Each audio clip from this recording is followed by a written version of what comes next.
Hey guys, how's it going? Paul here, half of Dads and Dice, and we're here for our arena review, our board game arena review. So we're going to be talking about all of the games that I have played since the last time I did this video on Board Game Arena, or since the last month. So about a month, maybe a little bit less. Hope everybody's doing good out there. Just making sure that all my stuff is here working. Hey, Ian. Yeah, it was a bit of a day at school today. We've got BGG coming up on Wednesday through Sunday, so I've been scrambling to make sub plans and getting everything printed off and making sure that everybody has logins, all that kind of stuff. Hey, Patrick, good to see you too. I know it's my turn on our game. And I will get to it after this. I see the chat is slightly off screen there. Yes, the dreaded sub plans, exactly. Let me see if I can make this scoot on over here. Of course, I changed stuff. There we go. And then let me shrink this down a little bit. We're doing it live. No worries, I'm doing my thing. Exactly. That is what I'm doing today. So yeah, I've gotten some good games in this month. I mentioned it during our November stream, or during our stream that we just did on Friday with Devin, that it wasn't really something that I was planning on doing, but this month I really did play a ton of new games. About halfway through the month, I realized I had not replayed any games yet. And so I kind of figured, hey, let's try to just make it a month where I just play all new games. Unfortunately, I didn't just play all new games. I did go back to some old favorites, but it's because they're old favorites. So for the most part, these are all new games with a couple thrown in here and there of some classics that I really enjoy. Hey, Ken, thank you for joining. And yeah, it did just start. So here we are. Before I actually get started with our board game arena reviews, I did want to kind of plug something that we have going on this Wednesday. So besides BGG Con going on, we are actually going to be participating in a charity auction put on by Stonemaier Games. So actually, Ian, you are here. Want to thank you for nominating us to be part of this charity auction. We actually got selected for it. So this charity auction is going to be starting on Wednesday, November 13th, and it's going to go through November 15th. So Wednesday to Friday. Really, what it's going to be doing is there are a list of 10 other creators, or 10 creators, so us and 9 others. And we're all just going to have a little plug, or a little blurb on a forum on BGG. I don't have the link just yet, but I will post that up on Wednesday so that everybody can go to it. And basically, all you need to do on there is just give it a thumbs up. That's it. For every thumbs up that is on there, Jamie Stagmeyer, the founder of Stonemaier Games, he's going to be donating $1 per thumb. And so the charity that Devin and I actually chose is called. Oh man, I just blanked on it on the top of my head. Let me find it. Well, that's embarrassing. Let me go to it here. I had it all written down and then I lost it. So the charity that we actually chose is Tabletop Alliance. Can't believe I forgot that off the top of my head. But Tabletop Alliance is a charity that supports teachers in the classroom. They donate board games to classrooms. With me being a middle school science teacher and with Devin's wife being a kindergarten teacher, we think that it's very important for kids to be introduced to board games. It teaches a lot of literacy skills. It teaches a bunch of socializing skills. And it's just a great thing for kids to be exposed at a young age. So with that being said, that is going to be starting on Wednesday. I'll post more information on that. But you can also bid on some games. And there is a 10 there's 10 prizes in each package. So this year they're giving away, or you are winning, if you're the winning bidder, 1 copy of Wormspan with a custom box, 1 copy of Stamp Swap, numbered 1 through 10, 1 box of Rolling Realms Redux, 1 box of Expeditions, the expansion, Gears of Corruption expansion, the Apiary expansion, expanding the hive, a pack of Wormspan eggs, Wormspan enamel pins, a tray of variety packs, and they're also doing free shipping. So Ken, I know you're in the Philippines. They are covering custom fees as well, and it is free shipping. So if you want to put a bid on there, go ahead and do it. You'll get free shipping for it. I know it's hard for you to get games out there. Have we played any Button Shy wallet games? I have played, I think it's called Sprawlopolis. I think that's what it is. I played it once, but I think it was actually like a print and play version. I don't think it was the one that actually came in the wallet. Yeah, I played it once. I honestly don't remember it, but it was really cool. I like the small space that it takes up. That was pretty cool. But yeah, anyway, like I said, I'll post more information about the Stonemaier charity auction for this week. And if you guys could just check that out, give it a little thumbs up. And that would definitely help us out. Okay, let's get to what this is. Can you guys also do like a short live video? Yes, Ken, we will be doing a short, we will be doing some shorts whenever we're at BGG-Con. We'll have some stuff going on. All right, let's go to Board Game Arena here, and let's talk about what's new this month. So, as I do every time that we start this monthly video, this is Board Game Arena. Board Game Arena is just a platform where you can play board games digitally. They have 2 different versions, the paid version and the free version. Honestly, you can play every game that you want with the free version. You just can't pick the people that you're playing, and you can't start up a game. Somebody has to invite you into their game, but you can play the games. The premium version lets you start up any game here on Board Game Arena, and you can invite whoever, even if they have a free account. So if you know somebody that has a premium account, I have a premium account, and you want to play some games, add me, and then we can play some games. So, hey, David, thank you for joining. But let's go ahead and get into some games here. And at the end of the video, I'll drop the Board Game Arena handle in the comments, so that way you guys can add me and we can play some games. So first up here, we have an old favorite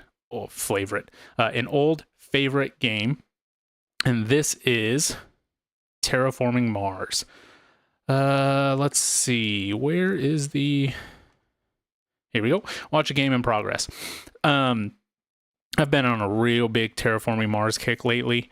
Got a couple of new boxes to the Terraforming Mars up here in the actual collection, and it's made me just want to continue to play this game.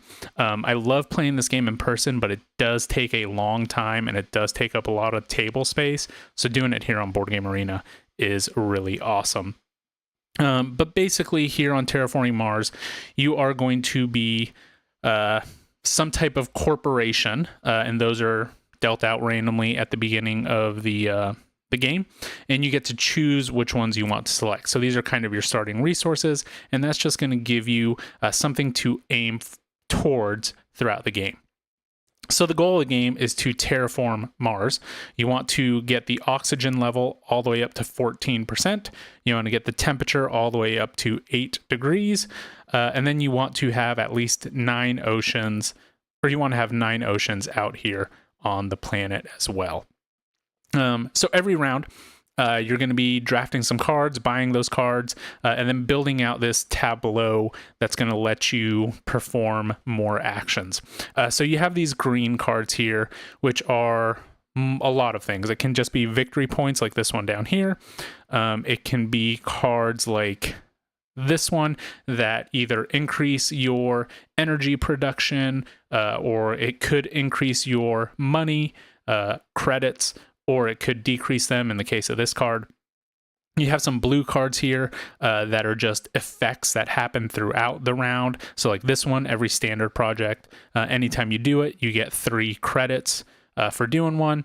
And then this one is anytime you play a science tag, you can get 2 more cards. So it's just a bunch of different cards that you can play, and then they just have these cool combinations going off between them.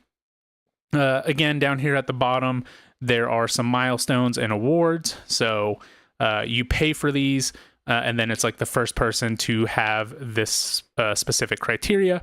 And then over here at the awards, at the end of the game, whoever has the most of whatever these may be. This is just a game that I very much enjoy. The last game that I played, we were neck and neck the entire time. And at the very end of the game, the person swiped it away from me, and I ended up losing the game by 4 points. It was super close. Very enjoyable, and I always am up for a game of Terraforming Mars. So that is the first game up. Another one here that I have played before. This is Can't Stop. And Can't Stop is just a push your luck game. I'm not the biggest into push your luck, but I absolutely love Can't Stop. To me, this is just a game that I will just go on there and I will push my luck as much as I possibly can. So in this game, you have these 4 dice, and you are going to roll all 4 of them. And then you're going to have different options of tracks that you can go up. So for example, on these rolls, this person can go up, let's see, track number 8, 9, and 11, or 9 and 11. So they choose one of those, and then their little counter here, these black ones, will go up on those tracks. They're going to keep on rolling. They're going to keep on trying to go up these tracks over and over and over until they decide to stop, or until they cannot go up another track. Right now, the only ones they can go up is 7, 8, and 9. So if they roll something other than a 7, 8, or 9, then they will bust, and you will lose all the progress that you made during the game. Yeah, Ian, Mike absolutely destroyed us in it. I think he did, like, I don't know, I think I got one, maybe I got one whole track done, but he ended up just crushing it. He had awesome runs. He was just pushing his luck. So the thing that kind of balances it out here is you can see this middle column, the 7s. Obviously, that is the highest probability number that you have to roll. So it is the biggest track. Out to the sides, you have 2s and 12s. You don't have a high chance of rolling those numbers. So you only have to go up 3 times. It is kind of, I mean, yeah, Ken, I could see this being a gambling game. But yeah, the first person to have 3 completed tracks is the winner. And that's it. There's a whole bunch of different versions of this game out there. Different maps, just different ways that it looks. But honestly, it's just a really fun, quick game to play. So that is Can't Stop. All right, up next. This is a new one, and this is one that Patrick actually showed me. So thank you, First Genesis, for showing me this game, or playing this game with me. This is the Forest Shuffle. So I actually have a game in progress right now. I would show it, but I don't want him to see my hand. Not really. I don't think he would be able to do anything. But this is Forest Shuffle. So I'm probably going to do a terrible job at explaining it, but I've enjoyed it so far.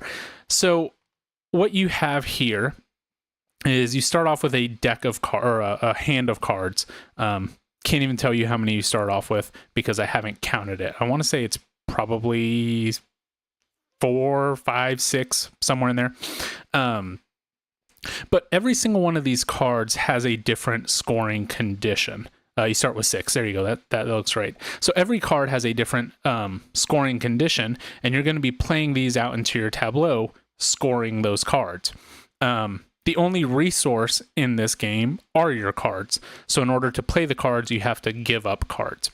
So for example, this birch tree right here, if you see up there on the top left corner of it, it's got that 0. This one actually costs no cards to play. So if you have it in your hand, you can just play it for free down into your tableau. And at the end of the game, it gains you 1 victory point. This one here, this oak one, it costs you 2 cards to play. At the end of the game, you score 10 points if you have the 8 different tree species. For example, right here, this one that's in the tableau at the top. So once you discard your cards to pay to plant the other ones, you place them up here in this top row. This one here gives you 5 points for fully occupied tree. So like if you have cards all around your tree. Now on your turn, you can either plant a card or buy a card, or you can take cards. So you can take cards here from the open forest, I believe it's what it's called, or from the deck over here. Once this open forest has more than 10 cards in it, they clear out, and then you start filling in new cards. So the game ends once you see 3 winter cards. Throughout this deck, there are it's another card. It just says winter on it or something like that. It's a winter card, and that's the timer. So whenever all 3 of those are revealed, that's the end of the game. So I've had a ton of fun playing this one. I've really enjoyed it. The game that Patrick and I just started actually has the Alpine expansion, which from what I'm told, it kind of fixes a little bit of the balance issues with it. There are definitely some stronger strategies, it feels like, in this game that you can go perform. And also, since it is just kind of a random luck of the draw, there's always going to be that aspect as well. Overall, I've really enjoyed it. This is actually one that I am going to try to play in person because while I do really enjoy the game, it is hard to play digitally just because of all the text and all the little things here and there. But overall, for Shuffle, been having a really good time playing it. And honestly, it kind of reminds me a little bit of Creature Caravan. So the Red Raven game that just came out recently. Mainly just because there's such a giant deck of cards. And all those cards have different scoring conditions. And you can play cards to gather resources. So similar base feel to it. But yeah, that is Forest Shuffle. Up next, Super Mega Lucky Box. A flip and right that is, you better be super mega lucky to win this game. Basically, it's kind of like a bingo roll and right. So flip and right. So you have these cards here, and you're just trying to cross off all of the numbers in a card. If you complete a card during the first round, you get 15 points. Second round is 12. Third round is 10. Fourth round is 8 points. Anytime you complete a row or a column, you get the bonus at the end of that row or column. So for example, here, if they were to get a 7, they would complete this row here, and then they'd be able to place a 5 somewhere else. So then they could come over to this one, place a 5 here or here, and either get a star or another 8, and then they would be able to come over here and complete that row. So you can chain a bunch of actions together. The stars here are just set collection per rounds. So if you get 3 stars in a round, it's 9 victory points. The lightning bolts here are your dice mitigation or your number mitigation. So if I have this 7 and I want to play it as a 6, I can spend a lightning bolt and it'll turn it into a 6.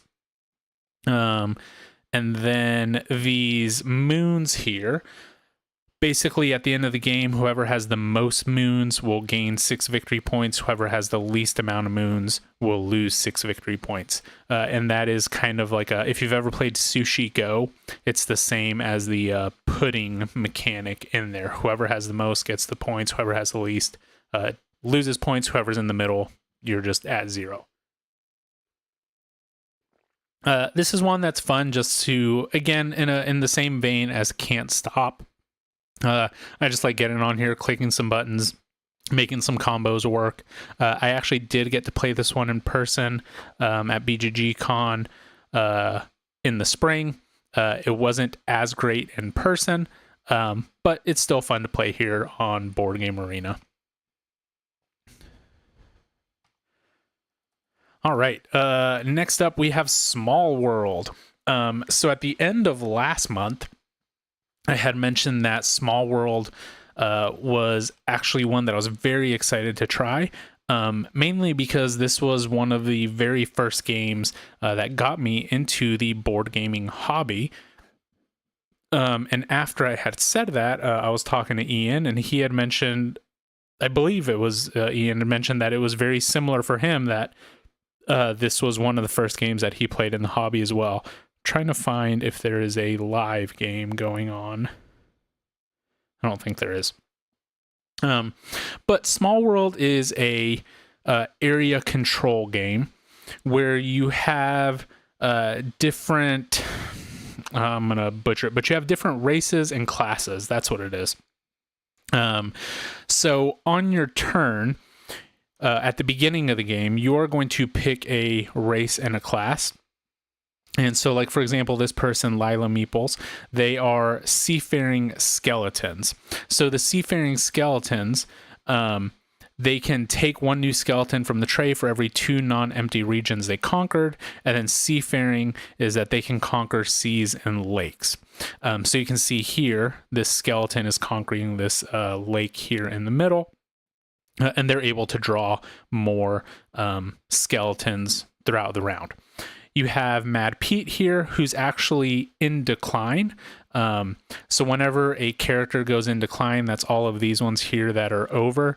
They still control the area, but you can take over that area very easily because they don't have a lot of presence in there. And then down here, you have your fortified Amazons. So during your conquest, you may use 4 additional Amazons. Once per turn, place a fortress in a region to increase its defense by 1. So basically, you're going to be just putting places out on this board. And then on your turn, you're going to try to take over other people's sections on the board. And then just gaining victory points as you do that. Once you put your characters into decline, you buy a new race and a new class, and then you just start conquering stuff with that new race and that new class. You play it over 10 rounds. At the end of the game, whoever has the most victory points is the winner. Devin and I were actually talking about this game shortly after I played this one here, just kind of reminiscing about how much fun we had playing it. And he actually just went out and picked up the World of Warcraft Small World.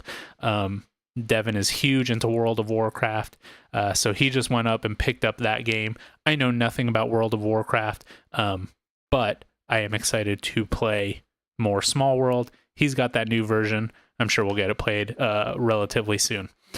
So that was that one. Had a lot of fun playing it, and I will definitely be playing that one again. All right, I've got my list here. Let me start making some checks next to things that I've talked about so that I don't forget Small World. Okay. Up next, we have Dice Forge. So this is another new one for me on BGA. Devin actually has this game. We've played it quite a bit in person. Last year at one point we ended up doing a 6-hour stream. I think it was for our 500 subs, and we streamed this game live. So if you want to see us play this one, it is on our channel. It's one of the lives from a long time ago. It's a 6-hour stream that we did, and we got to play this one. So Dice Forge is a dice building game. So think of like a deck building one, except with dice. So you start off the game with 2 dice, and you start with some very basic resources. I'm going to butcher what they are. They probably say it on here. But you have these...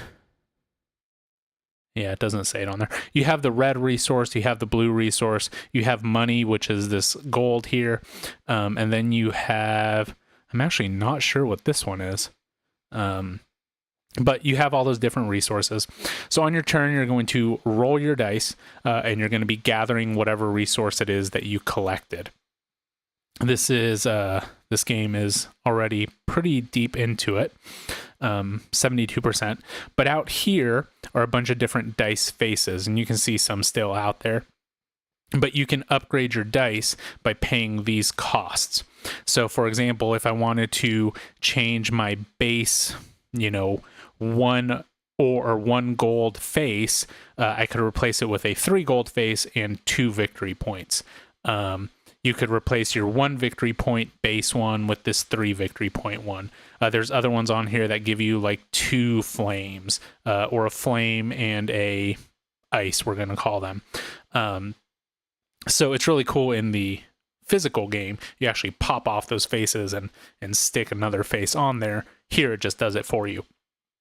So then with those resources, with the fire and ice, we'll call them, you have different cards over here, and they give you abilities that trigger anytime you roll something.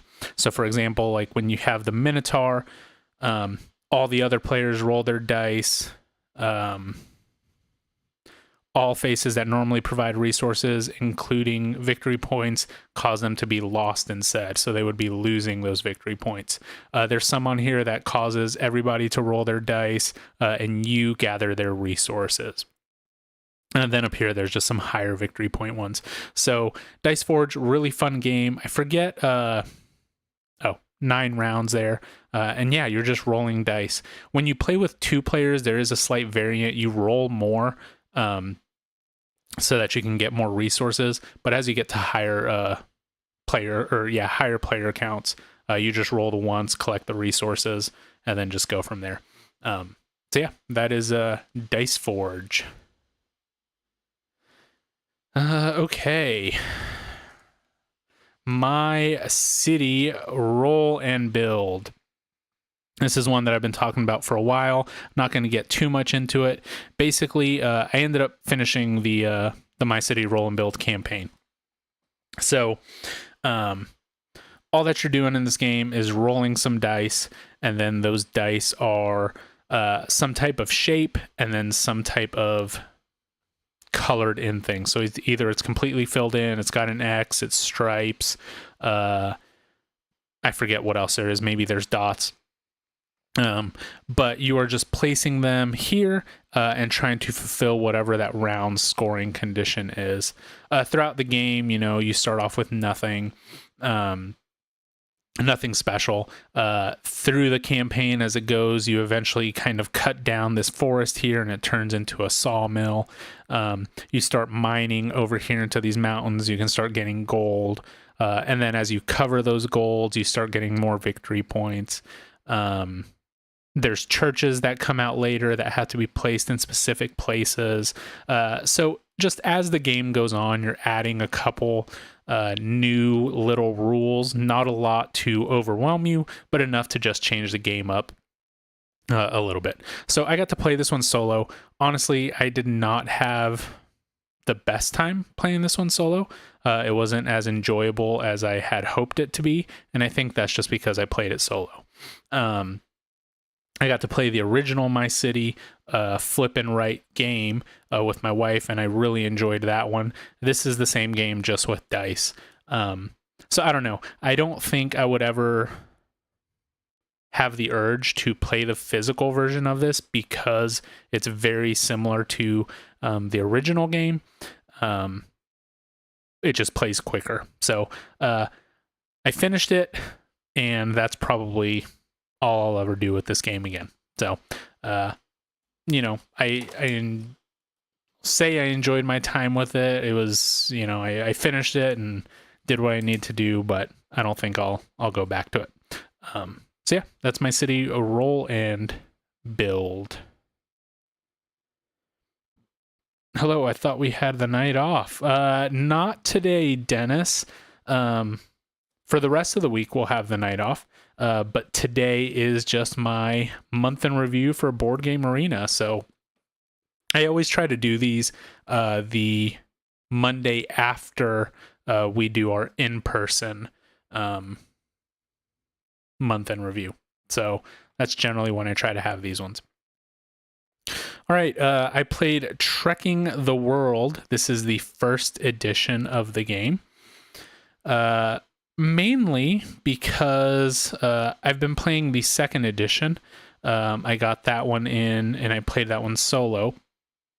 And I wanted to remember how this one compares to it. So I'm trying to see if I can find a live game. Probably can't. Oh, we'll go here. And so I just wanted to see how they would compare. And they are pretty different. So in this game, you are a trekker, right? One of these people here. And you're just going to be traveling the world. You're going to try to go on, I forget, destinations over here, on tours, I think is what they call them. And then these right here are your resource and your, it's how you pay for these destinies, and it's how you move along the map. So for example, for this orange player here, we are on, I can't read that. We're on the Pagan Temple. Let's say in my hand, I had this 1 yellow, this 3 green.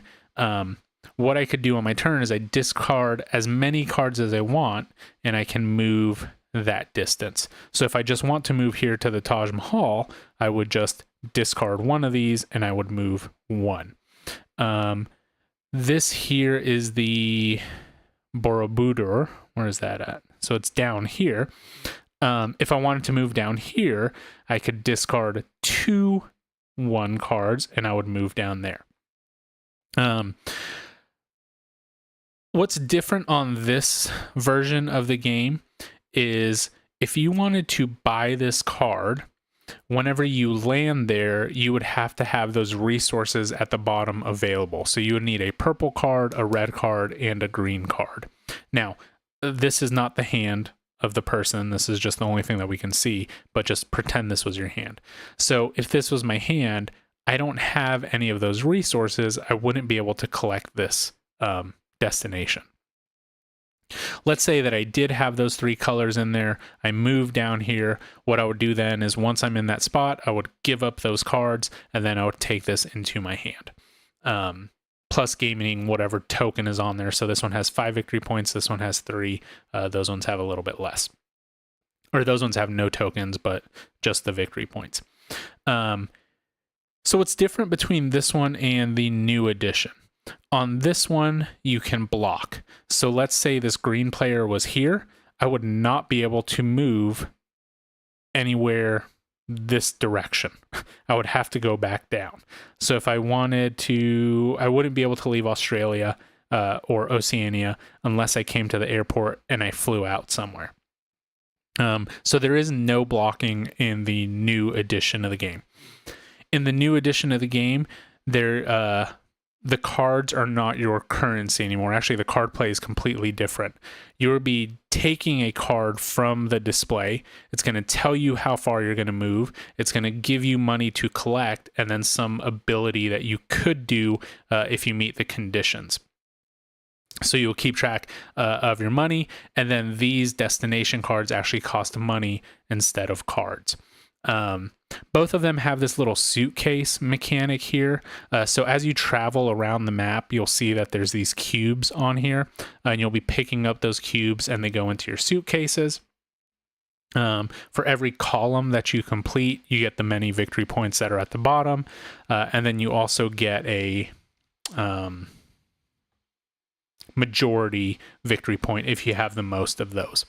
So yeah, that's Trekking the World. I think I have to play the second edition some more. I think the first edition is a little bit more strategic with the blocking of the players. That becomes really strategic, and then just making sure that you have the right cards in your hand at the right moment to be able to move and spend them to get a destination.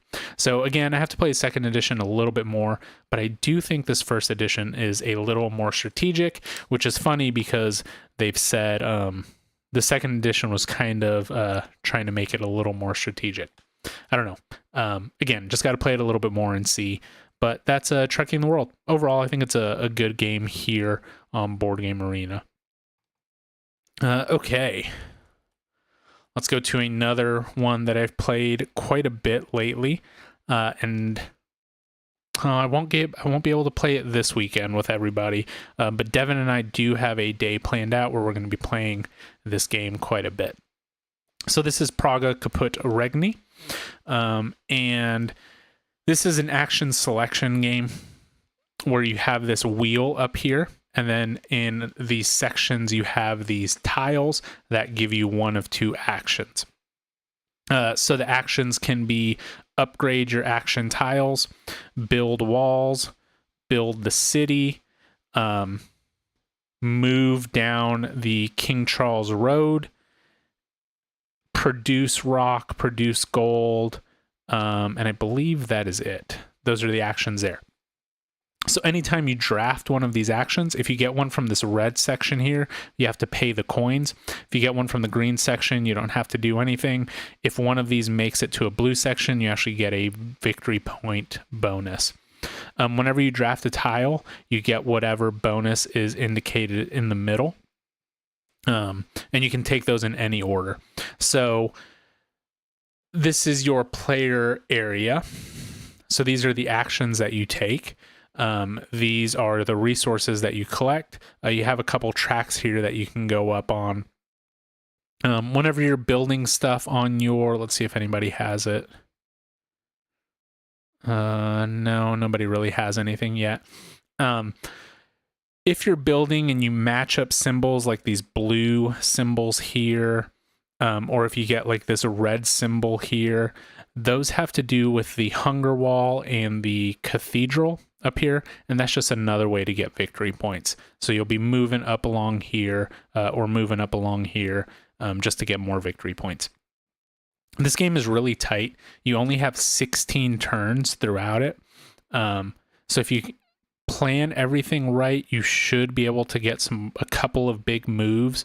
There's a couple ways for you to get extra actions throughout the game. If you're collecting these gold doors right here, those can give you the possibility of extra actions. So you do have to do some good planning in this one, and just do what you can in 16 turns. So that's a Praga Kaput Regni. Honestly, this is a game that I have very much enjoyed this year. And it's definitely climbing up the ranks as one of my favorite games.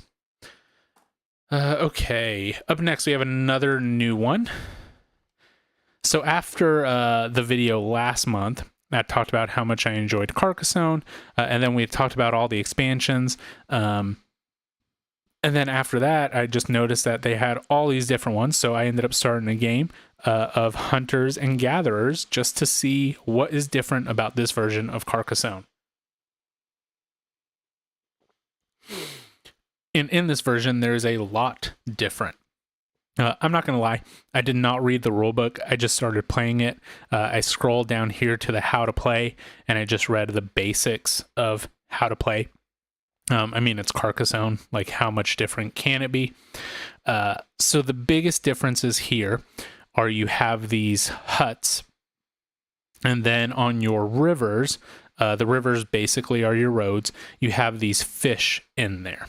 Okay, so anytime you complete a river section, so that is from a lake to a lake, you will score the tiles. And now I'm blanking, plus I think the fish that are in there. Or maybe that's just the end game scoring. I don't remember.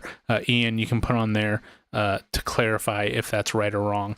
But I do know at the end of the game, if you have a hut on a river, you will score all of the fish in that entire canal. So you would score 3. If you had a hut right in here, you would get 3, 4, 5, 6, 7. If you put one here, you would get 8, 9, 10, right? So that would be the minimum that you would get from that canal. For the farms here, oh, let's see, they just scored it there. So yeah, they score the fish as well.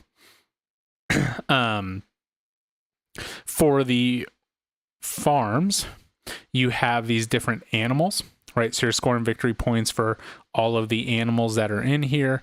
The woolly mammoth is worth the most. You have this, I forget what it's called, but the ancient bull is worth some victory points on there as well. See, this person just scored this pond or that river.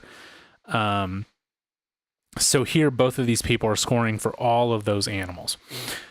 Just like in normal Carcassonne, you don't get those meeples back until the end of the game. And then there are also these jaguars or cheetahs, something, and they will take away victory points, I believe, for every deer that's in the same area. So just a couple different rules here and there. There are some specialty tiles as well. It's these Menhir tiles, and they can just be different things. Like I know one of them is a flame, and if you put it next to where there are these jaguars or these tigers, they will scare away that jaguar and you'll score from there.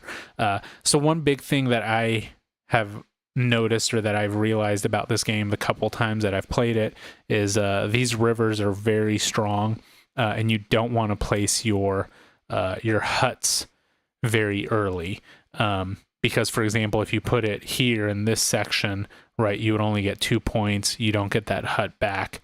But over here, this looks like a really strong river section, so you might want to put one there. So there's a little bit more planning, I feel like, in this version. This one is a little bit more strategic than the base Carcassonne. But yeah, that's Hunters and Gatherers, and I've had a good time playing that one. Definitely going to continue to play that one and try some other ones that I haven't done yet. So, okay, got a few more games here. Up next, we have Planet Unknown. So I got Planet Unknown. I got the physical game in probably about a month ago now. Last month for my birthday, we had 6 people come over for, just kind of a game day, and Planet Unknown plays up to 6 people. So I had decided, I read the rule book, but there's a couple things that I was iffy on. So I just went on Board Game Arena and played it and pretty much learned the game on Board Game Arena. So in Planet Unknown, you have this planet with all of these different spaces, right? So this is a polyomino tile placement game. Devin and I actually just recorded a video of this one. It should be coming out sometime this month.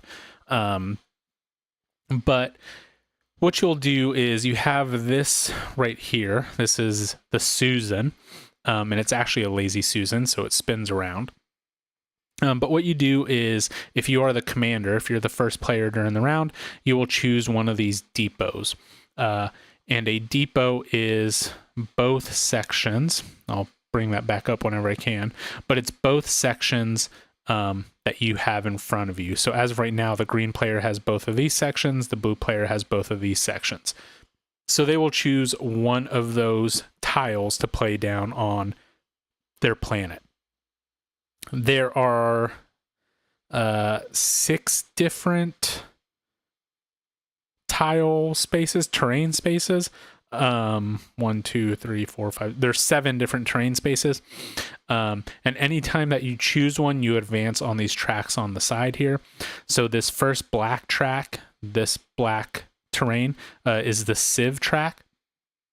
Anytime you reach one of these little bubble looking things here, you will get a card, and that card is just some end game scoring opportunities, basically.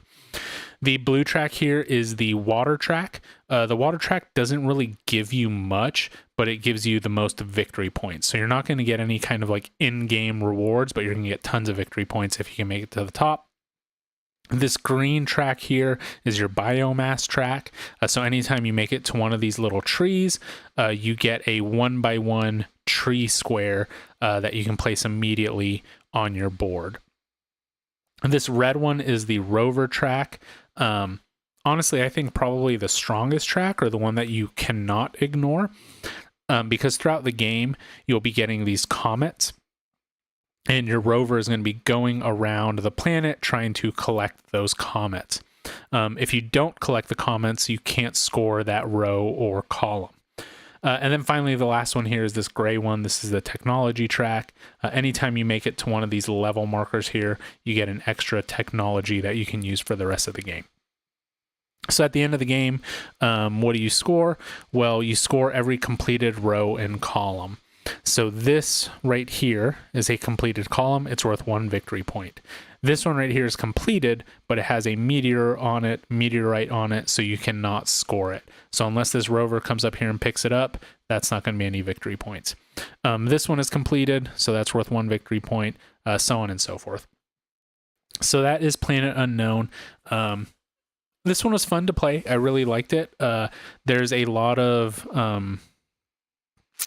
asynchronous versions to play this. Every backside of the map has another planet on there with just different terrain spaces. And then these coalitions, whatever they're called, there's different ones that give you different abilities as well. So you can mix and match it and then just really make this very different game every time. So that's Planet Unknown. I feel like BGA had a really good implementation of the game, and I definitely want to play that one a little bit more this upcoming month. Okay, let's go to this one. This is the biggest one of the month for me. I'm on my 4th game right now of Architects of the West Kingdom since the last time we've played it. And I actually took part of the Architects of West Kingdom tournament. So let me pull up a sort of done game. So through the Garfield Games Discord, they ended up running a tournament. A international tournament where you had the North America, Oceania, maybe it was just the Americas, Europe, and they had them all split up. And I want to say a total of, I don't know, I'm going to take a guess and say 50 people entered the tournament.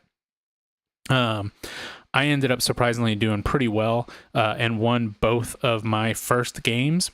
We were playing 4-player games. I won both of the first games. And then on my final match of the initial bracket, I ended up coming 3rd place. With that being said, I was still able to move on to the semifinals because I was tied for the second amount of points. So right now I'm playing the semifinal game and hoping to move on to the finals whenever that is. But Architects of the West Kingdom, I'm honestly not going to talk too much about this game because, little spoiler, Devin and I have a video coming out and we talk about this game quite a bit in it. But basically, this is a worker placement, worker investment game where you're going to be going to different spaces, collecting a bunch of different resources, building out your buildings by paying those resources, getting some type of end game victory points or in-game bonuses. You're going to hire different apprentices here that give you specific abilities that you can trigger throughout the game. What I really, really enjoy about this one is this black market over here. So it loses you in virtue on this side, but it gets you tons of resources. So really the way that I've been playing it is I've been going very heavy black market. I haven't been messing with the cathedral much over here, and I've been just capturing tons of people, throwing them in the guardhouse, making money. Whenever my virtue is really low, I'm able to flip those debts, come back up, and then just kind of start that cycle again. So this is one of the very first worker placement games that I ever played, and I absolutely love this game. And hopefully I've got at least 2 more games of this one in the near future, because like I said, right now I'm in the semifinals, and we'll see how that goes, and maybe I get into the finals. And if I do, I'll be sure to post about it on here, because I think they said they wanted to live stream it, so we'll see how that goes. That's Architects of the West Kingdom. Okay, another new one, and this is actually a new to me game in general. I have never played this game up until a couple weeks ago, and this is Castles of Burgundy. So a huge thanks to Patrick for playing this game with me. Again, I'm going to do a terrible job at explaining it because, again, in reality, I just very briefly looked at the rule book, got enough enough to be able to play the game. So this is probably the quintessential Euro, or so I've heard that from a lot of people. What you do on your turn is you roll some dice, and then you try to buy some different terrains, right? Whatever you can. So like, let's say you roll a 3, you could buy the terrains here. Excuse me, 1 second. So if you roll a 3, you can buy the terrains. If you get a 2, you can get them from here. 1, 6, 5, 4. You have workers here that are your dice mitigation that allow you to change those pip values. You'll put them down here onto your board, and then later on you can place them onto different sections of your board. So like these yellow ones will go on the yellow parts of your board. So let's say this 4 right here, I could use that to place that right there. Perfect example. The person just did it. And then for this 5, I could place this castle right here because it's connected to another one. So you have to place them adjacent to other tiles. And then there's just end game scoring victory points. So like with these animals, you score points according to the number of animals that you have. These yellow ones, whenever you want to place a ship or an animal tile, you can change the dice result. So it's just another way to mitigate those dice. So that's all you're doing. There is this selling goods up here. That's another way to just basically buy victory points. And yeah, that's pretty much the game.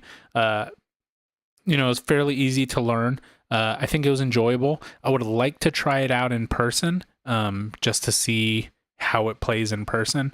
But yeah, I had fun playing it. I don't think it would ever be one of my favorite games. But it was a good game. And I can see what it brought to the table, that many years ago. So let's see, we've got 3 more games here. Next up, we have Welcome To. This is one that I've talked about a couple times, so won't spend too much time on it, but Welcome To is a flip and write game. Ooh, and look at that. They're playing a holiday version here. I think this is the Christmas version. But basically, on your turn, you can't see it here, but there's a deck of cards. There's 3 cards and then 3 abilities that you can do. So let's say you draft a 3 with a park on it. You can place the 3 anywhere, but they have to be in numerical order. So you want to put the lower numbers towards the left, obviously. And then a park will cross off that up there so that you can get victory points. There's different things like the pool, building types. If you're making neighborhoods or maybe suburbs of this many houses, you can score more victory points for them. Looks like this holiday version has some type of Christmas lights, which is probably what this is here. But yeah, it's just a nice flip and write game. There's some end game contracts here that you could score. Like this one here is for if you have 2 4-house neighborhoods. So this person has 1 working on and 2 working on there. Once they have all those houses filled, they could claim that and get the victory points. So at the end of the game, just whoever has the most is the winner. And that's Welcome To. All right, another new one that I learned. This is Harmonies. Probably one of the hottest games this year. One that we actually wanted to play in person at BGG Spring, but every time we looked for it, it was checked out because everybody wants to play the game. But from what everybody says, this is kind of like another Cascadia-esque family game. And I can definitely see the resemblances to that. So on your turn, you're going to draw some of these tiles here, and you're going to take whichever ones, take all 3 in the same kind of area.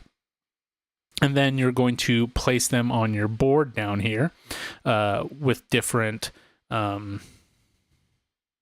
places that you can put them. You can't just kind of put them willy-nilly.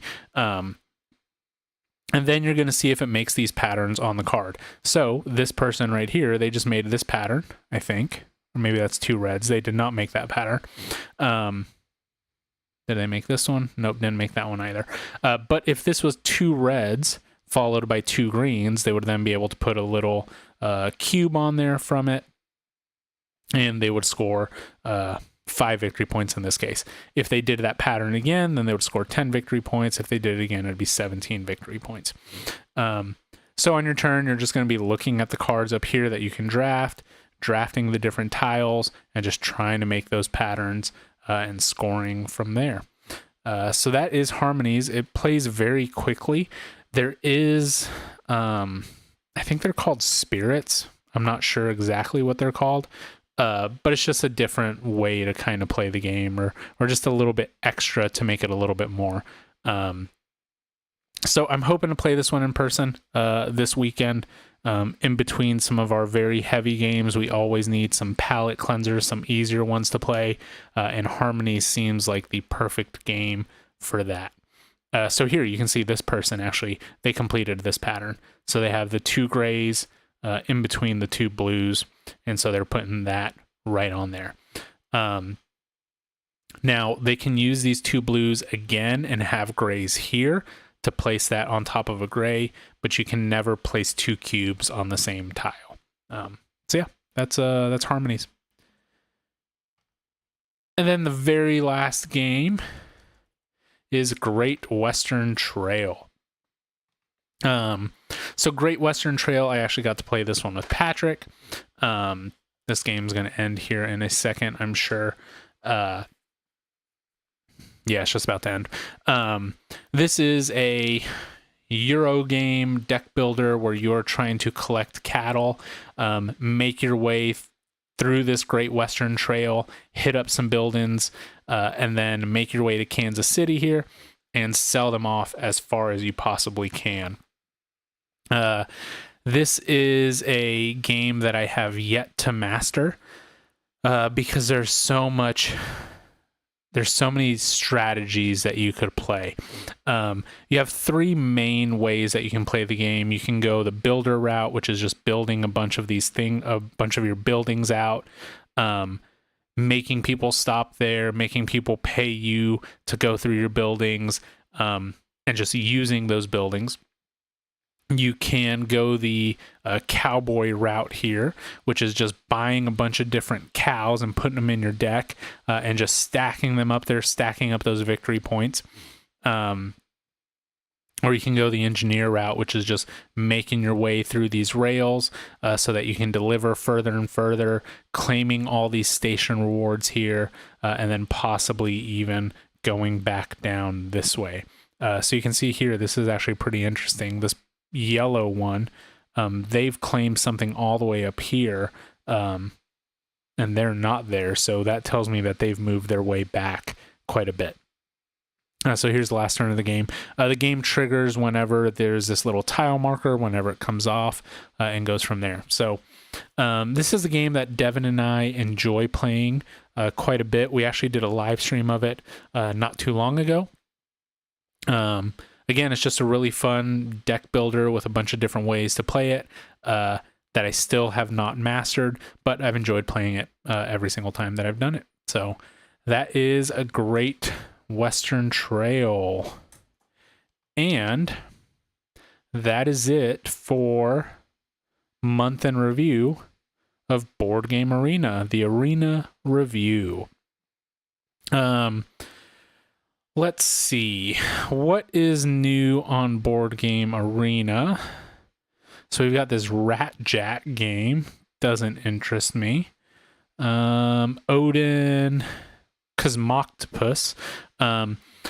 If anybody's played that one out there, let me know your thoughts on it. I've heard very differing opinions on it. I've heard that it goes a little bit too long. And that it's a lot more thinky than what the game puts out. So I've heard a little bit of both sides there. Darwin's Journey, I've talked about that one a couple months now. I actually started a solo play on it. I had the rule book up and then I was trying to play it. But honestly, right now, I'm trying to learn a bunch of games for BGG Con that I can't fit any more rules in my head. So I basically just abandoned that game and did not finish it. But that is one that I would really like to play at some point. That's really about it there. Beta games. Nothing that I'm super interested in there. At least not yet. These alpha games, I don't know why they're there. Those aren't alpha games anymore. Ooh, a Jest of Robin Hood. This is a coin game that I've heard quite a bit of. This is kind of like an intro into the coin games, where you're playing as Robin Hood or the bad guys. So I haven't looked too much into it. I've just heard of it being talked about a lot. I don't know. Maybe at some point I'll try to get into this. So Jest of Robin Hood is the second game in the regular conflict series, further adapting the coin system to depict peasant revolts, feudal tax collection, and outlaw activities in the 12th century medieval England. Tight challenge for more experienced war gamers who can enjoy a tense asymmetric duel in under an hour. Yeah, I don't know. Looks fairly interesting. I would maybe like to give it a chance at some point. But again, not right now. Can't learn any more new rules. So yeah, that is it for the arena review. Let's go ahead and switch over here. And yeah, Ian, I'm curious about Just Robin Hood. I think Mike and Nick have talked about it a bit. Yes, they have. I've heard them talk about it quite a bit. Jeff from Foster the Meeple has talked about it quite a bit. And then some other people that I follow have mentioned some really good stuff about it. So I know it's a 2-player war game. So I don't know. I can probably talk Devin into playing that one. So yeah, that is what's going on there. If you would like to play a game with me in the coming month, feel free to add me on Board Game Arena. Let me get to the chat here. Oh yeah, I forget. I have it right up here. On BGA, my handle is Paul_dadsanddice.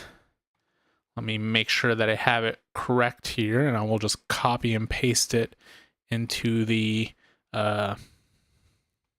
chat here. If you want to play any of those games that I've mentioned, if you want to play a new game with me on there, feel free to add me, Paul_dadsanddice, and we can get something played. A couple more things here for our schedule coming up. I know, Dennis, you had said you thought we were out this week or today, but it wasn't that we're out today. Here's our schedule up to the side. We have nothing else going on this week because, again, we're going to be out. Next week, Devin is going to be soloing Zhangao, the First Empire, a pretty heavy game. I don't know how the solo is. He said that the solo is decent, I think. But I'm actually very interested in watching that one because that is a very good game.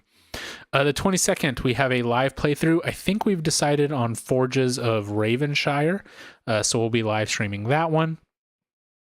And then the week after that, the last week of November, we've got what's new in the collection. Not very many new things this month, but that's okay because we're still catching up on stuff.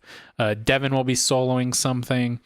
And then on the 29th, at the end of the month, we'll be doing some other live playthrough. I'm not sure what. I think we've discussed it, but I don't remember what it was now. Ken, no, BGA does not eat a lot of RAM. It is literally just a website. I can run it on my cell phone, and I can play the games on there. Tabletop Simulator takes up a ton of memory space. And no, Board Game Arena does not do that. Much easier and much more friendly to run. Once again, I'm going to go ahead and plug the charity auction. So this Wednesday, the Stonemaier charity auction is going to begin. They've done this for the past 13 or 10 years now, since 2013. Basically, we were selected to be one of the 10 content creators who are going to be part of this auction. There's going to be a BGG forum, and I will post the link on Wednesday. I'll post a little short, all that kind of stuff, just to give everybody the link. But basically, this is an auction, and there's going to be 10 packages that they're auctioning off, one for every content creator. You don't have to bid in order to participate, but all you have to do is go to that link, find our name on there, and then just give it a thumbs up. For every thumb that's on there, $1 is going to be donated, and we are our charity is the Tabletop Alliance, which is just teaching through games. With me being a teacher and Devin's wife being a teacher, we think that games in the hands of kids is a very important thing. But just go on there, give it a thumbs up. If you would like to donate, or if you would like to bid for the items, it is a copy of Wormspan, Stamp Swap, Rolling Realms Redux, Expeditions expansion, Apiary expansion, Wormspan eggs, Wormspan enamel pins, a bunch of other stuff. You can bet on that, or you can auction on that. There is going to be free shipping to anywhere in the world, and they are covering custom fees. So if you're not in the United States, this would be a good way to get some cheap shipping and no customs. So again, that will be all posted on there, and it's going to go from Wednesday until Friday. But that is all that I have for what is new on BGA, or my month in review for BGA. We are excited to get to BGG Con on Wednesday and play some games. We'll try to update as much as we can. And yeah, just have a blast playing some games. But yeah, that's all that I have. As always, remember, like, comment, subscribe. All that stuff really does help us. It helps our channel grow. We're almost at those 2,000 subscribers. Share our channel out. Do what you can to get us up to that 2,000. Hopefully by the end of the year, I think we should hit it. But yeah, that's all that I have. Until next time, have a good night.